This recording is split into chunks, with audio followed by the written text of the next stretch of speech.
गोळ्या खाऊन शरीर संबंध, बायकोने नवऱ्याच्या दुधात टाकले कीटकनाशक, पुढे घडली भयंकर बिहारमधील संतापजनक घटना। काम भावना एक नितांत सुंदर भावना आहे। पती पत्नीचे नाते घट्ट करण्यामध्ये प्रणयाची महत्त्वाची भूमिका असते। वंश चालवण्यासाठी काम क्रीडा ही समाजाची गरजच आहे। पण अलीकडे माणसाला प्रणय आणि विकृती यातील फरकच कळेना झालेला आहे। इंटरनेट सारख्या माध्यमांनी अनेकांच्या मनामध्ये वासनेच्या विकृती पेरल्या आहेत, ज्याचा सर्वाधिक त्रास महिलांना होत आहे। वासनेने पछाडलेल्या विकृत पतीच्या कामेच्छा पूर्ती करताना पत्नीचा जीव जाण्याची वेळ येते। संभोगातून सुखाऐवजी प्राणांतिक वेदना मिळू लागतात, तेव्हा ते संबंध आणि ते करणारा पती नकोसा वाटू लागतो। यातून काय विपरीत घडेल हे सांगता येत नाही। या घटनेतील पती पत्नीच्या नात्यामध्ये विकृतीने प्रवेश केला होता। परप्रांतात राहून पोटासाठी राबणारा पती कधीतरी घरी यायचा, तेव्हा तो कामेच्या वाढवणारी औषधे घ्यायचा आणि पत्नीवर तुटून पडायचा। तिच्याशी अनैसर्गिक विकृत काम क्रीडा करायचा, त्यामुळे ती हादरून गेलेली होती। यातून सुटका होण्यासाठी, त्याची कामेच्या कमी होण्यासाठी कोणीतरी तिला उंदराला मारण्याच्या औषधाची कमी मात्रा त्याला द्यायला सांगितली। तसे तिने केले देखील। तो कामेच्या वाढवण्याचे औषध घ्यायचा आणि ती त्याला उंदीर मारण्याच्या औषधाची कमी मात्रा द्यायची। याचा परिणाम असा झाला की त्याचे कामेच्या काही कमी झाली नव्हती। तो जास्तीत जास्त विकृत काम क्रीडा करून झिजून झिजून मेला। त्याच्या शवविच्छेदनाच्या अहवालामध्ये विषारी औषधाचा उल्लेख आला आणि ते पोलिसांच्या कचाट्यामध्ये सापडले। या धक्कादायक घटनेचा उपलब्ध माहितीच्या आधारे पुढील प्रमाणे सविस्तर वृत्तांत आहे। पण तत्पूर्वी ही व्हिडिओ पुढे पाहण्याअगोदर जर तुम्ही या चॅनलवर जर नवीन असाल तर प्लीज आपल्या ह्या मराठी चॅनलला नक्की सबस्क्राईब करा। ज्याला खरंच कामाची गरज असते, पोटा पाण्याचा प्रश्न असतो, तो माणूस कष्टाला घाबरत नाही। भले त्याला अनुकूल परिस्थिती नसली तरी तो डगमगत नाही। बिहार उत्तर प्रदेशातील पोटार्थी लोक रोजगारासाठी महाराष्ट्रामध्ये येत असतात। पडेल ते काम अगदी प्रामाणिकपणे करतात। पैसा कमावून वर्ष 6 महिन्याने आपल्या मूळ गावी जाऊन आपल्या कुटुंबाच्या खर्चासाठी पैसे देतात। अशा वेळी परप्रांतीय म्हणून ओरडण्यामध्ये काही अर्थ नाही। राजकर्त्यांनी किती ओरड केली तरी या परप्रांतीयांचा लोंढाही काही कमी झालेला नाही। शेवटी उदरनिर्वाहाचा प्रश्नच मोठा असतो। याला बिहारमधील चंपारण्य परिसरातील हैदर अली देखील अपवाद नव्हता। या हैदर अलीचे नातेवाईक महाराष्ट्र आणि गुजरातमधील विविध गावांमध्ये कष्ट करतात आणि संचित झालेला पैसा वर्ष 6 महिन्याने आपल्या मूळ गावी येऊन जातात। बिहारमधील चंपारण्य परिसरातील हैदर अली हा गुजरातमधील सुरत शहरामध्ये वास्तव्याला होता। त्याचे काही नातेवाईक गुजरातच्या सीमेवरील धुळे नंदुरबार जिल्ह्यामध्ये तर काही मुंबईमध्ये कार्यरत आहेत। हैदरचा विवाह सुरतमधीलच इशरत जहा उर्फ इशरत खातून या तरुणीशी झालेला होता। ती सुंदर आणि बोलण्यामध्ये लागवी होती। गेल्या काही महिन्यांपासून आणि दिवसांपासून हैदर अली हा मुंबईला कामानिमित्त जात होता। महिनाभर काबाड कष्ट करायचा आणि जमवलेले पैसे घेऊन तो 8-10 दिवसांच्यासाठी सुरतला यायचा। विवाहानंतरचे काही महिने अतिशय सुखात गेले होते, पण गेल्या काही महिन्यांपासून हैदर अली कामातूर झालेला होता। ज्यावेळी हैदर अली मुंबईहून सुरतला जायचा तेव्हा इशरत जहा खुश होत असे, पण गेल्या काही महिन्यांपासून हैदर अली सुरतला येणार म्हणताच इशरत जहा धास्तावू लागली होती। हैदर अली मुंबईहून सुरतला येताना संचित पैसे तर घेऊन यायचा, पण आता तो सेक्सचा कालावधी वाढवणाऱ्या गोळ्या घेऊन येत असे। सुरतला आल्यावर दिवसभर खानपान करायचा आणि रात्र होण्याची अतिशापणे वाट पाहायचा। पती पत्नी म्हटलं की संभोग अपरिहार्य, त्याला घाबरण्याचे काय कारण? पण गेल्या काही महिन्यांपासून इशरत जहा आपल्या पतीशी शरीर संबंध ठेवायला घाबरू लागली होती।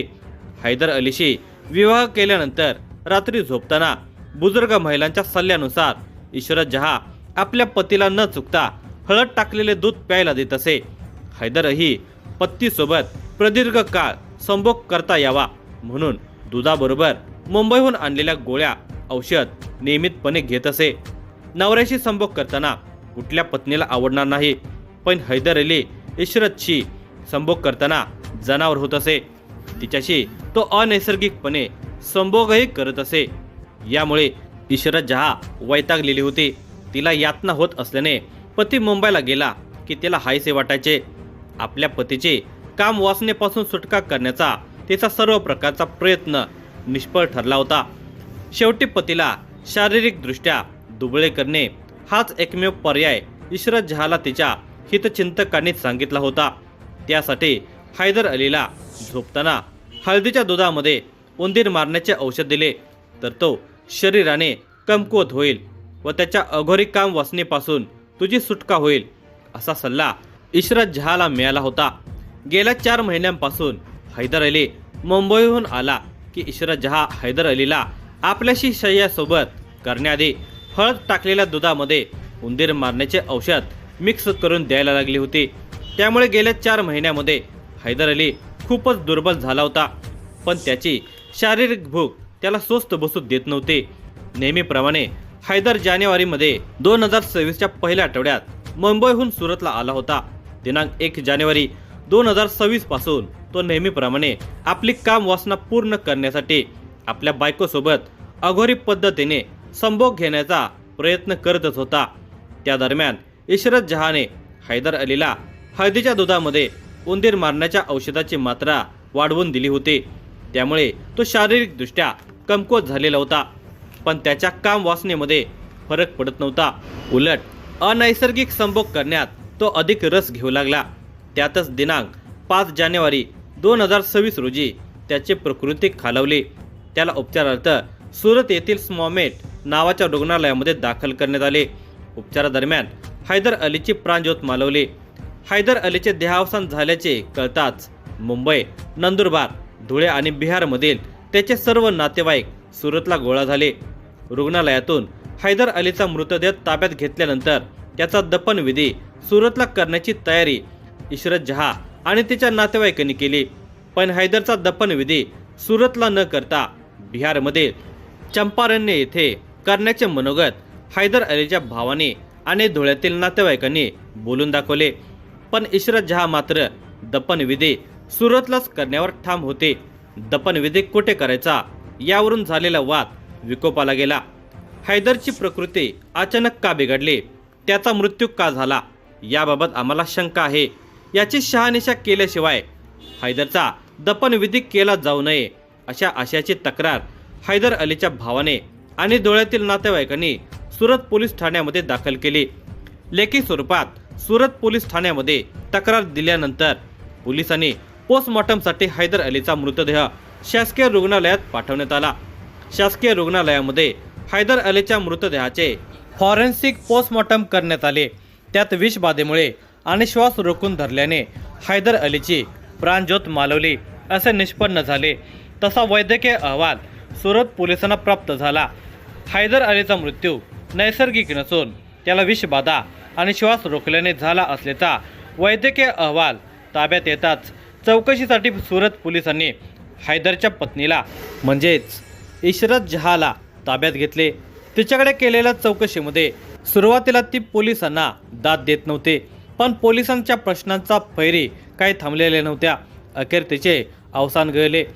हैदर अली हा माझा नवरा होता, पण तो माझ्याशी शरीर संबंध करताना राक्षसी वृत्तीने करायचा, जीव घेणा यातना द्यायचा। त्यामुळे त्याला शारीरिकदृष्ट्या दुबळे करणे हा एकमेव पर्याय माझ्याजवळ होता, म्हणून मी त्याला शरीर संबंध करण्यापूर्वी हळदीच्या दुधामध्ये उंदीर मारण्याचे औषध टाकून देत असे। सोमवार दिनांक 5 जानेवारी 2026च्या रात्री हैदरने काम वासनेचा उच्छाद मांडला होता। त्याला आनंद मिळत होता, पण मी जीवाच्या आकांताने ओरडत होते।